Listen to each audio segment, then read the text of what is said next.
और this is the last stanza of the poem Ode on a Grecian Urn, and in this stanza the poet John Keats, he tells us about his concept of beauty. First he addresses Grecian urn.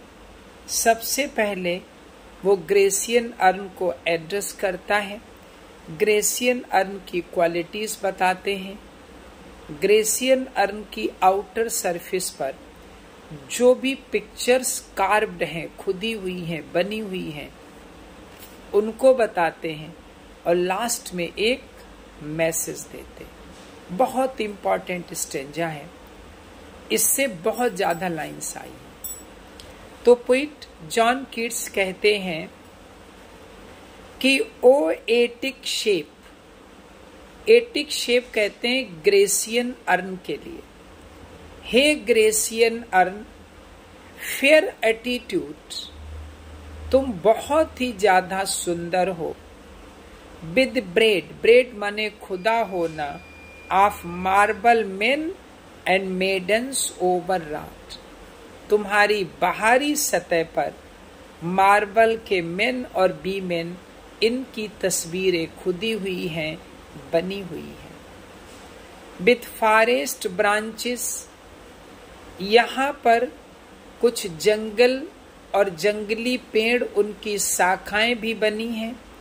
And the trodden beat, ऐसी घास बनी है जिसे लोगों ने trodden, कुचला है, जहां से होकर के लोग गुजरे हैं। दाउ साइलेंट फॉर्म, हे ग्रेसियन अर्न, तुम बिल्कुल शांत रहते हो, क्योंकि poet goes on asking different types of questions from Grecian earn, but Grecian earn remains silent. It doesn't give the answer of any question of the poet.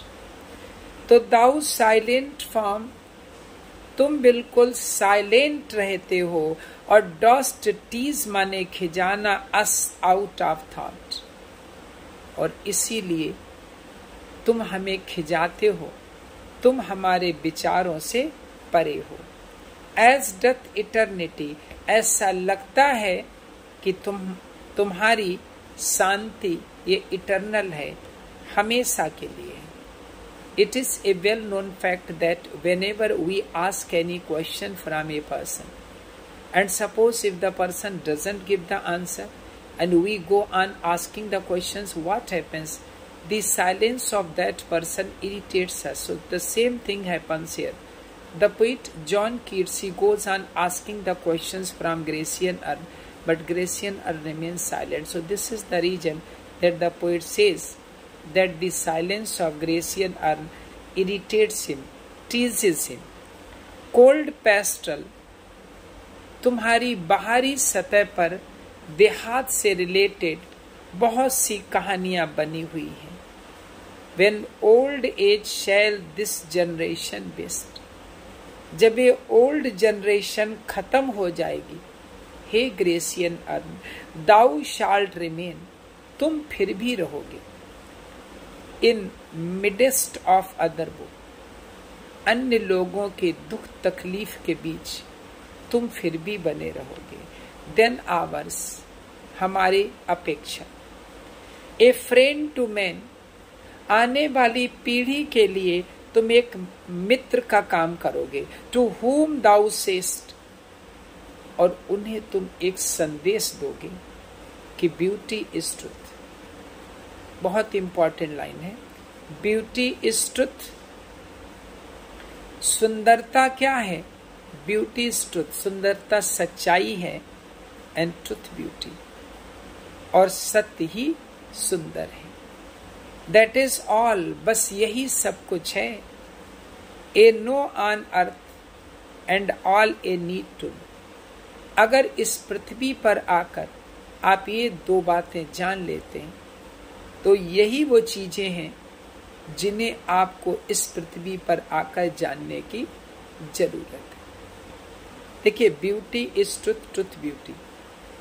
I have already told you that this line is really the most important line.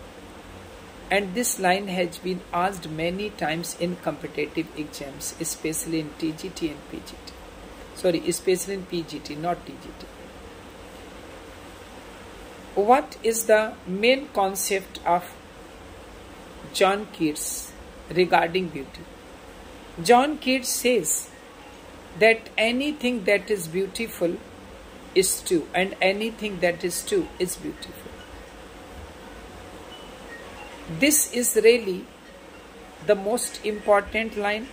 ये बहुत important line है, और इस line के through John Keats हमें ये बताने की कोशिश करते हैं कि जो चीजें सुंदर हैं वही वास्तव में सत्य हैं, और जो सत्य हैं वही सुंदर है।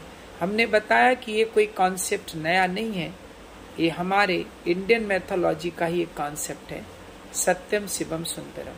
सो the same concept has been expressed by John Keats through this line.